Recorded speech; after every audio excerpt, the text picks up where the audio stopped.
Mes amis, bonjour. Alors aujourd'hui, une émission assez exceptionnelle. On sera un petit peu sérieux au début, mais c'est pas défendu d'être didactique et même d'être pédagogique avec Thierry Merle qui publie les 5000. Alors vous allez me demander ce que c'est les 5000. Moi, jadis, on me parlait des 200 familles qui géraient la France. Vous vous souvenez de ça? Alors aujourd'hui, c'est plus les 200 familles, c'est les 5000. Alors c'est qui? C'est quoi? Les cadres sup? Disons, d'abord, les 200 familles, c'était des capitalistes purs. Ils étaient Oui. actionnaires et propriétaires de la Banque de France, donc ils régissaient la vie financière du pays. Et maintenant, les 5000, ce sont simplement les élites, c'est-à-dire c'est les gens qui sont dans la vie chargés de prendre les décisions pour mener le pays. Alors, les communicants, les patrons du CAC 40, les Exactement. fonctionnaires de Bercy, on en parle dans un instant. Alors, en face de vous, alors franchement, ça fait plaisir, hein, Didier Lockwood, notre grand violoniste de jazz. Et si vous êtes là, c'est parce qu'on peut vous applaudir le week-end au Bouffe. Et des violonistes de jazz, il n'y en a pas beaucoup, hein, vous êtes d'accord? Oui, on est encore peu nombreux, oui. Oui. Quel est votre maître? Les maîtres, il y en a eu plusieurs, mais je vais citer Stéphane Grappelli, Ah naturellement. oui, bien sûr qu'on voyait, moi je me souviens, je le voyais, il se produisait sur la fin de sa vie dans un hôtel parisien régulièrement. Oui, Hein, oui, vous oui, vous oui, souvenez tout de à ça? fait. Oui, oui, oui. Alors, bien entendu, patientez si vous aimez la magie, si vous aimez l'illusion. Danny Lévy sera là dans un instant. Et puis, je vais vous rappeler qu'il sera à partir du 29 décembre au Zénith. Alors, son spectacle, c'est du grandiose, hein, inspiré de Jules Verne et de Méliès. Et puis, la tradition, c'est de diffuser des images d'un invité qui était là il y a quelques jours et que vous aimez tous les deux. Nelson Montfort, ça vous dit quelque chose? Ça, c'est sûr. Ah ben, regardez-le. Je me suis rendu compte au fur et à mesure de l'écriture de cet ouvrage qu'il se déclinait autour de 4 lettres H, de 4 mots commençant par lettre H: honneur, humilité, humour, humanité. Je trouve que ce sont des jolis mots qui accompagnent la langue française. J'ajouterais héros. Alors ça se transforme effectivement dans un 5e mot qui Ouais, est héros, ouais. mais héros et légende. Bon, alors, rassurez-moi, Oui. c'est fini le dopage dans le cyclisme? Là, Vous on me passe répondez vraiment rapidement, oui ou non? On passe vraiment Neuf. oui et non. D'accord. Les Français ont-ils une chance de gagner la Coupe Davis? Oui et non. Les Français ont-ils une chance de gagner le Tour de France? Non. Les Français ont-ils une chance de gagner les championnats du monde de patinage? Non. Bon, alors, ça commence à bien C'est faire. très difficile. C'est Donc, clair. je vous réponds honnêtement. Oui, bah oui, Je non, n'ai pas mais le temps là... de développer. Ouais, vos plus belles interviews, c'est Carl Lewis et Bill Clinton sur... Ce sont deux rencontres porte-bonheur. Bon, j'en profite pour vous dire que j'ai écorché un nom. C'est Danny Larry, le magicien, bien sûr. Vous auriez dû me le dire quand même. Vous aimez la magie, vous Oui, aimez oui, l'illusion. j'ai pas Vous m'écoutiez pas, hein? Mais, Hein, vous m'écoutiez pas la vérité. Allez, Une j'avoue, goutte de j'avoue. café? Volontiers, oui. Alors, on va vous voir seul sur scène, improvisé. Oui, oui, tout à fait, puisque oui, c'est un spectacle improvisé. J'ai l'impression que vous dormez un peu encore là. Non, Non, pas vous du êtes tout, sûr, je vous hein, écoute. rassurez-moi. Je suis Hein. très attentif, Il est quand même 10h15, c'est l'heure de se lever là. Hein. Pour un jazzman, vous savez. Oui, c'est vrai que vous à l'heure couchez où tard. on Oui. se couche. Et en fait, c'est un spectacle à la demande, non? C'est Vous un- jouez avec le public. Hein. Oui, c'est un spectacle interactif Ouais. pour essayer de tenter de faire entrer les gens dans les secrets de l'improvisation. En fait, tout le monde improvise tout le temps. Oui. Mais on le sait Moi-même, pas. j'improvise. Oui, vous voyez. Oui, c'est pas toujours brillant, je vous l'accorde. Alors là, on va être sérieux, hein, Thierry Merle. Est-ce que vous voulez du café? Volontiers. Dites donc, comme ça de profil, vous avez un côté Raffarin, on vous l'a jamais dit? Ouais, je sais pas, c'est un compliment, j'imagine. Écoutez, je ne permettrai pas de vous critiquer. Moi, quand je lis votre livre, j'ai eu froid dans le dos. Franchement, quand on apprend ce que vous dites, puis vous avez longuement enquêté, hein, pourquoi le livre est publié sous un pseudo? C'est pas un pseudo, c'est le nom d'une équipe que j'ai Lequel? constituée qui s'appelle Simplicius Aiguillon. Et Ouais, qui est en toute simplicité, hein. Oui, on Ouais. a essayé de trouver un petit jeu de mots et simplement ça retrace le fait que c'est une équipe d'une quinzaine de personnes qui a travaillé pendant près de 3 ans pour ramasser cette information et finalement la vérifier surtout. Alors, 5000 personnes nous mettent en faillite. Bah C'est oui. ça que vous dites dans votre livre, hein? Bah, c'est Parce ça que le qu'on dit, ouais. sous-titre de votre livre, c'est « Fortune et faillite ». Alors, bien sûr qu'il y a des fortunes, mais il y a beaucoup de faillites. C'est-à-dire, rien ne va plus quand on vous lit. C'est-à-dire, ce qu'on dit, c'est que c'est la faillite de l'élite française qui ne fait pas son travail de diriger le pays, tout simplement. Et c'est Ouais. pour ça que le pays va pas bien. C'est que les élites, finalement, les patrons ne font pas leur travail. Voilà, en fait, les 5000, c'est l'hyper-élite. Hein. C'est l'hyper-élite, exactement. Alors, vous parlez des hauts fonctionnaires, des élus, et vous parlez même des journalistes, des communicants. Hein. avec leur pensée dominante, enfin pour certains. Hein. Vous voyez, ce qu'on dit, c'est que les communicants, ils sont dans un système économique qui dépend beaucoup de l'État, en grande partie, et que donc ils ont une liberté de parole qui est certainement très importante, mais parfois ils se contentent de citer quelques scandales, qui sont... mais ils ne dénoncent jamais le système globalement. Et tous ces cadres sup qui gèrent l'argent sans prendre le moindre risque. Hein. Il y a des gens qui s'enrichissent sans prendre de risques. Alors vous dites, qui fait la loi? C'est les fonctionnaires de Bercy. On a beau avoir un ministre des Finances, un ministre de l'Économie, c'est les fonctionnaires qui font la loi. Oui, les ministres n'ont pas beaucoup de pouvoir et ils n'ont pas beaucoup le temps, surtout entre les communicants et leurs obligations politiques, ils n'ont pas beaucoup le temps de réfléchir, c'est sûr. Alors ces 5000, ils jouissent de privilèges, hein, mais ils n'ont pas de dessin pour la France. Ils ont peu de dessins, ils sont surtout maintenant un peu obsolètes parce qu'ils ont les bons dessins d'il y a une trentaine d'années, mais ils n'ont pas évolué avec le temps et ils sont effectivement très attentifs à leurs avantages en nature. Alors voilà, vous parlez d'une méritocratie jalouse de son train de vie princier, des avantages en nature, des faveurs fiscales qu'elle s'octroie. Alors vous donnez un exemple. Combien ça coûte un préfet par an ? C'est difficile. Les préfets sont d'abord des gens très compétents mais disons qui font bien leur travail. Mais disons, si une personne de l'entreprise privée voulait avoir le même train de vie qu'un préfet, il faudrait qu'elle ait un revenu de l'équivalent d'1 million d'euros par an. Vous vous rendez compte, hein ? C'est extraordinaire. Hein ? Alors, qu'est-ce que vous en pensez ? Moi, vous, les artistes et saltimbanques, vous êtes loin de tout ça. Hein ? Non, mais pas tant que ça, vous savez. Pas tant que ça ? Non. Alors, vous dites, ce sont des nababs qui vivent en usufruit sur le pays. Mais ça fait peur, hein ? Être un usufruitier, ça fait pas peur, c'est plutôt agréable. Je veux dire, c'est tout. Le problème, c'est qu'ils partagent ça à 5000. Est-ce que certains n'ont pas voulu censurer votre livre ? Disons, on va le dire à l'envers, c'est-à-dire que beaucoup se sont précipités pour ne pas en parler. Voilà, on va le dire comme ça. Alors, la mecque de cette élite, c'est le siècle. Le siècle, vous savez ce que c'est, le siècle ? Allez-y. C'est un club extrêmement privé où seuls quelques-uns des 5000... Ils sont à peu près 800.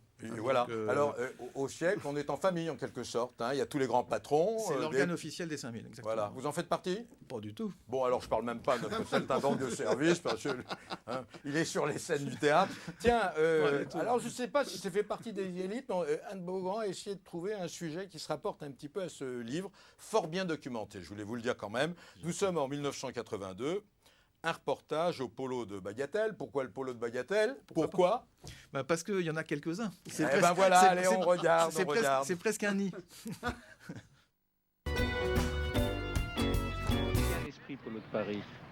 Il y a un esprit. C'est un grand esprit de camaraderie et de liberté. Et puis, tout le monde pratique un sport. C'est le tennis. C'est l'entraînement au golf, c'est le polo, puis le fait de se retrouver dans un vestiaire en train de prendre sa douche, tout le monde dans la même tenue, mais je vous assure que ça développe les sentiments d'amitié, c'est certain.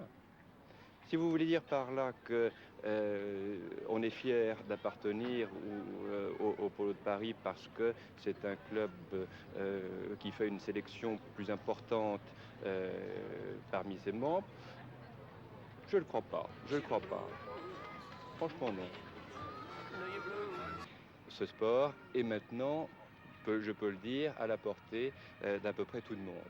Je mesure mes mots quand je dis tout le monde, parce que, bien entendu, il faut être, pour jouer à ce sport, un bon cavalier, mais je pense que ça va devenir un sport populaire.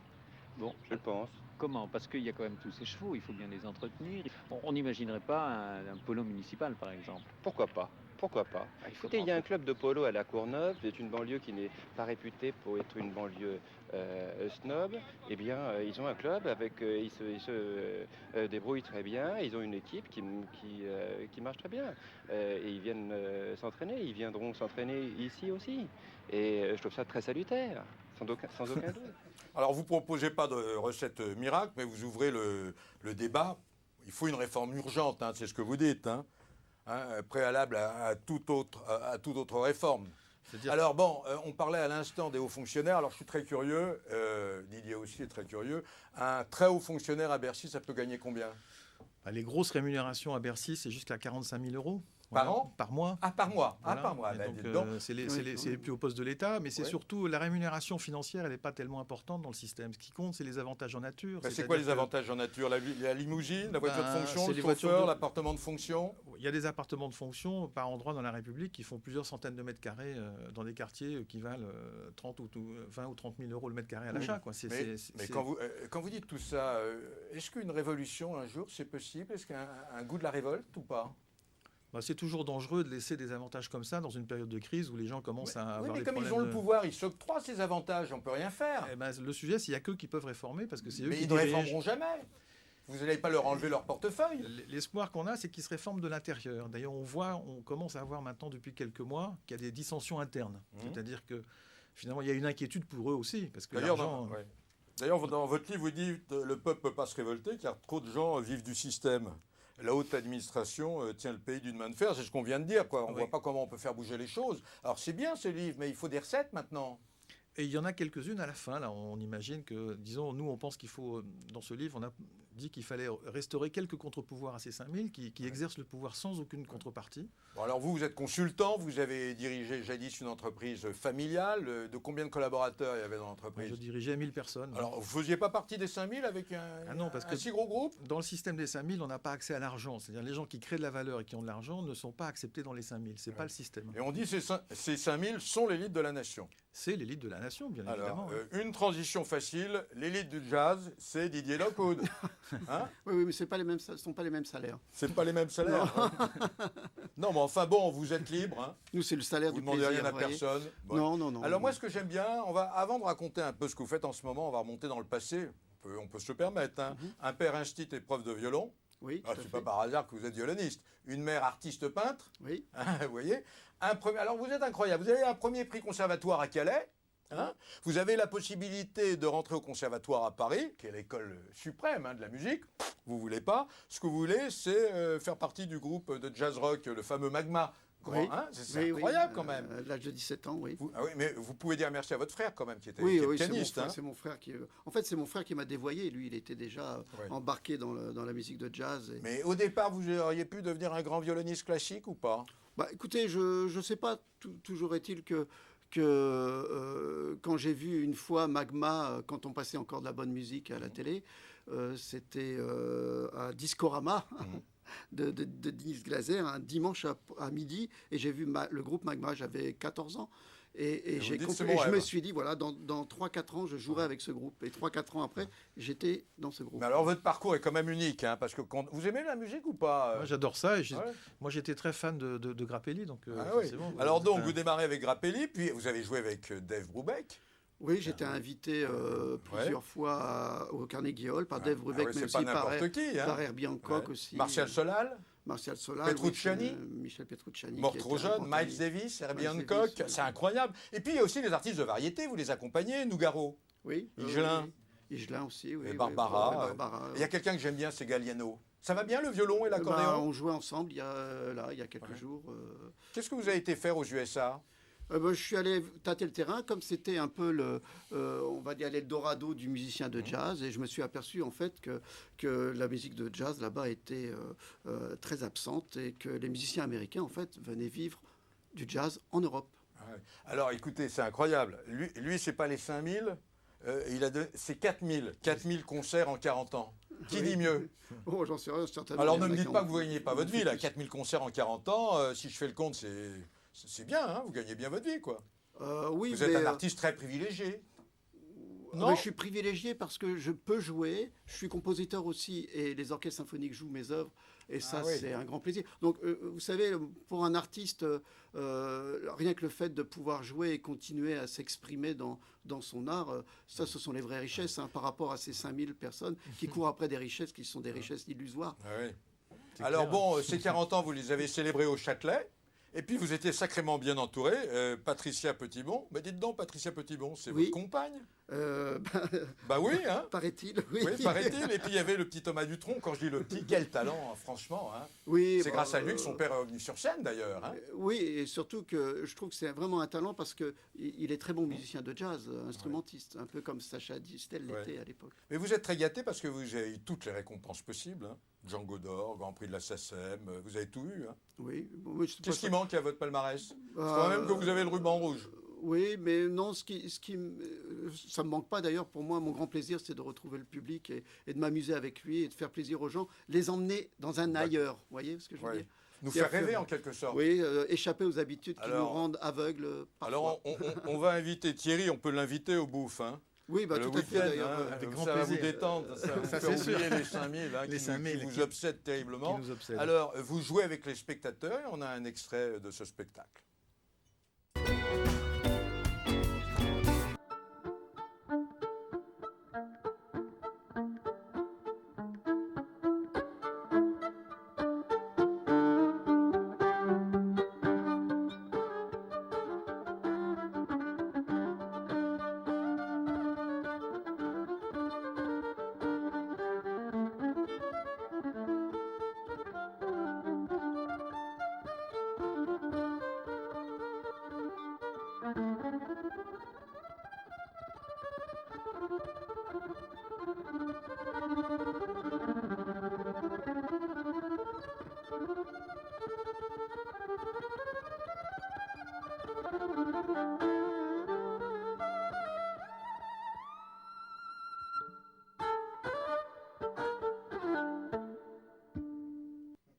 Bravo, je vous présente Dany Larry. Je ne sais pas si vous connaissez, je ne sais pas si vous avez été On voir s'est jamais ce rencontrés, spectacle. bonjour. Mais c'est des Magicien. dizaines de milliers de gens qui vont voir vos spectacles. Alors, je répète, du 29 au 31 au Zénith. Combien de personnes au Zénith? 6000 places. Ah ouais, c'est fou ça. Alors, 3 jours. oui. Alors, il y a une question encore que je voulais vous poser, Didier, quand même. Vous dites l'improvisation fait partie des 7 paramètres générateurs de la vie. Alors, je voudrais, c'est pas un cours de métaphysique, c'est pas un cours de philosophie, c'est quoi ça? Ben, c'est intéressant puisque la vie, elle s'invente elle-même tous les jours. C'est comme Elle si s'improvise comme vous au violon. je dis qu'elle s'autobraque. Elle s'autobraque. Et qu'est-ce que vous appelez la fameuse théorie des cordes? Ah ben, c'est la théorie quantique, nouvelle théorie Oui, quantique. bon, écoutez, ça, on va oublier. De la hein, vibration, on non, se mais de pré- la vibration. Je préfère qu'on parle illusion et magie que... hein, ce sera C'est comme- quantique, ça aussi. Alors, moi, je me souviens de la Cité des Mystères, somptueux spectacle. Et là, alors, si vous voulez, votre spectacle qui s'appelle Rétro-Temporis. Temporis, voilà, c'est ça. Si en français, ça voudrait dire quoi, Dany? Retour vers le futur. Voilà, un spectacle donc inspiré un petit peu de Verne et de Jules Verne. Méliès. Hein, C'est voilà. ça. Jules Verne, Georges Méliès, Robert Houdin. Alors je fais le pitch, hein, on découvre dans un décor incroyable l'univers de la révolution industrielle, hein, C'est vous ça. êtes d'accord? Les inventions les plus folles, les machines volantes, c'est le tout début. Hein. Oui. Et est-ce que le titre serait tiré d'une œuvre de Jules Verne? Pas du tout. Ah, c'est pas une du tout. invention ça. C'est une invention. Voilà, Alors c'est les aventures incroyables du fantastique professeur Sir, Jarry, à pas confondre avec Dany. Hein. Professeur Larry, depuis Ouais. le début, il n'arrête pas de se Et tromper. alors donc, s'il remporte le concours de l'exposition universelle, hein, je raconte Voilà. l'histoire, il va gagner le plus beau des concours. Voilà. Et c'est un voyage de 80 jours en locomotive. En locomotive. Voilà. Ah oui. On C'est peut ça. le faire en locomotive, le Bien tour du sûr, monde? bien sûr. Alors c'est incroyable quand même, parce que vous faites voler des pianos, vous faites disparaître des objets à la vitesse de l'éclair, je ne sais pas comment vous faites. Hein. Et il paraît que les plus grands illusionnistes vous achètent vos tours. C'est vrai ça? Oui, c'est vrai. C'est vrai. J'ai fabriqué beaucoup de numéros, pas que pour les illusionnistes, mais étant donné que depuis maintenant 17 ans, je travaille avec Patrick Sébastien dans le plus grand cabaret du Oui, on monde. vous voit régulièrement le samedi C'est soir. moi qui termine l'émission depuis Ouais. 17 ans. Ah oui, quand même. Voilà, hein. depuis Ouais. 17 ans, donc tous les samedis, chaque fois que ça passe, juste avant la chanson de Patrick, je prépare une nouvelle illusion, une création. Et donc, j'ai dû créer plus de 400 numéros de magie. Ouais. Et je commençais à avoir un local, même s'il fait que 2000 mètres carrés, où je pouvais plus rentrer une boîte d'allumettes. Ah Donc ouais. il a fallu que je me sépare un peu de matériel. Et donc il y a certains collègues magiciens qui m'ont demandé si j'avais pas des trucs à vendre. Voilà, c'est pour ça C'est vrai que Copperfield vous a acheté des tours?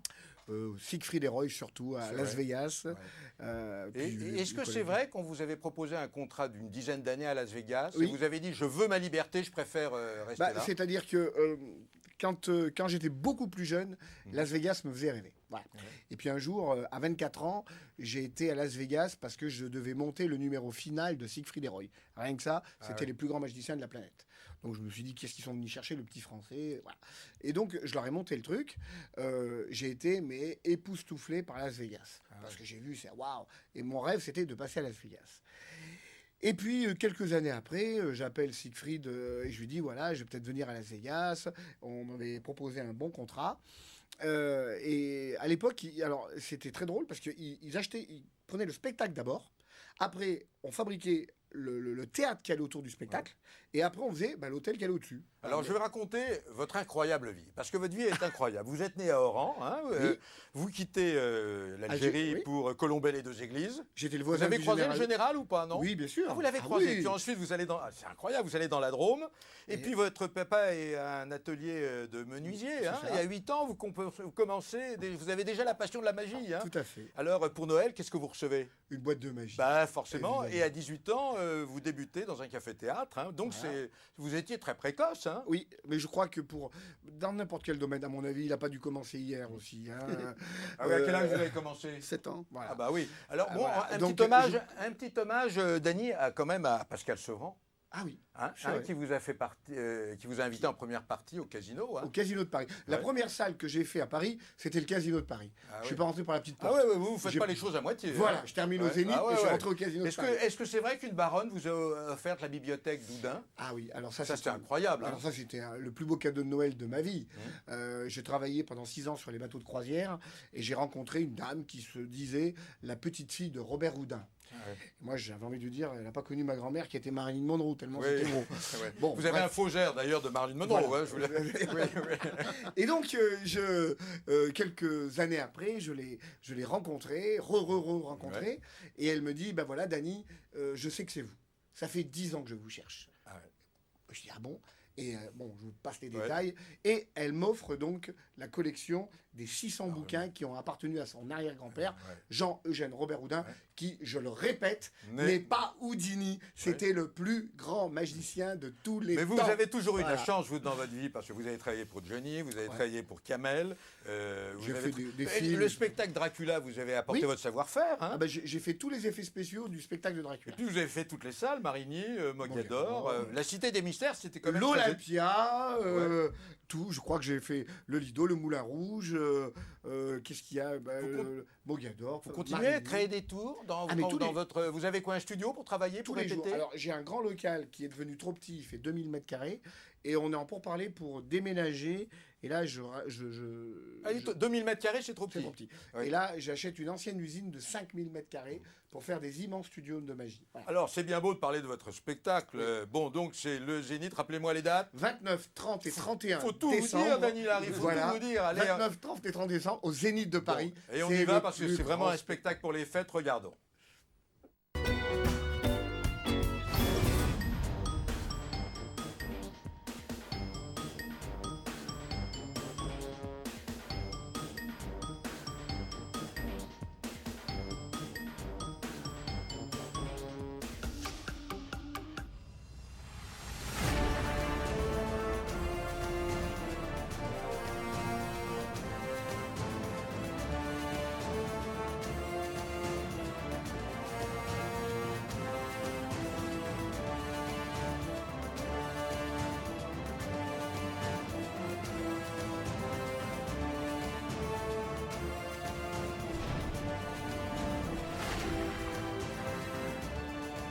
Alors, vos spectacles, c'est des super productions.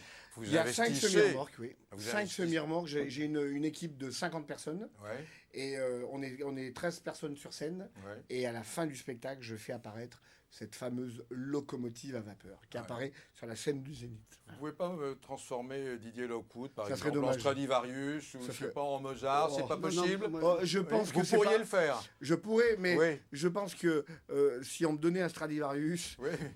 à part en faire des confettis, je pourrais rien en faire. Ouais. Non, je pense que c'est pas le violon qui fait l'artiste. Ouais. Alors, vous pensez déjà à l'avenir, vous savez, 2015, qu'est-ce qui se passe en 2015 pour Oui, vous, bah, Dany Larry? Déjà, je crois que j'ai réalisé le plus beau rêve de ma vie, magie, c'est-à-dire que quand j'étais jeune, je rêvais de devenir magicien. Et aujourd'hui, j'ai monté le plus grand show de magie actuellement en Europe. Donc on fait une tournée, j'ai fait la tournée de tous les Zéniths et je termine au Zénith de Paris pour 3 jours. Après, je vais continuer à faire, à partir de février, la version théâtrale, parce qu'il y a beaucoup de théâtres qui ont été complètement Donc vous frustrés. adaptez le grand spectacle Voilà, en disant, au théâtre. vous faites des choses trop grandes, Ouais. vos 5 semi-remorques, ça Ouais. rentre pas chez nous. 2 Donc, suffiront. J'ai Ouais. réduit, Ouais. j'ai pas fait un spectacle plus petit, mais j'ai fait un spectacle théâtral. Ouais. Et là, je vais faire une tournée dans le théâtre avec beaucoup d'improvisation. Alors, ah oui Ça, aussi. oui. Alors on a un don, vous avez le don de la magie comme vous avez le don du violon et ce fameux don de l'improvisation qui est essentiel à la vie, si j'ai bien compris. Mais la vie n'est faite que d'improvisation. La vie n'est faite que de rencontres. Ouais. Vous êtes marié. Oui, Votre femme, vous l'avez bien rencontrée un jour. oui. Imaginez que vous ne l'avez pas rencontrée ce jour-là. Et il serait passé autre chose, Il non serait passé autre chose. Ah oui. Donc la vie est, Ouais. est tracée avec les rencontres et l'improvisation que l'on veut. Alors pour Alors, vous, des fois, il faut Ouais. la provoquer, l'improvisation. alors pour vous, Dany, parce que vous me l'avez réclamé et que vous n'avez pas vos instruments de magie, Didier va prendre son violon Ah. et va nous offrir une improvisation. Alors vous allez me donner 3 notes. Allez, do, si, la, allez. Douce, là.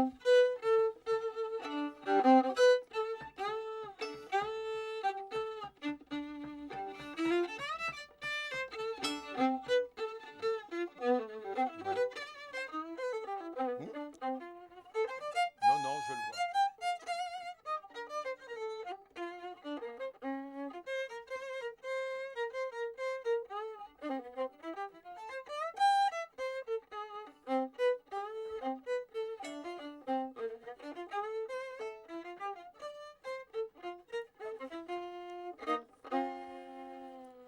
Bravo. En tous les cas, merci à Didier, merci à Dany, merci à Didier Merle. C'est bien la musique finalement, il faudra en faire plus souvent ici. Vous reviendrez. Hein Vous pouvez déposer le morceau à la ah ben, je le dépose, je garde les droits. Merci.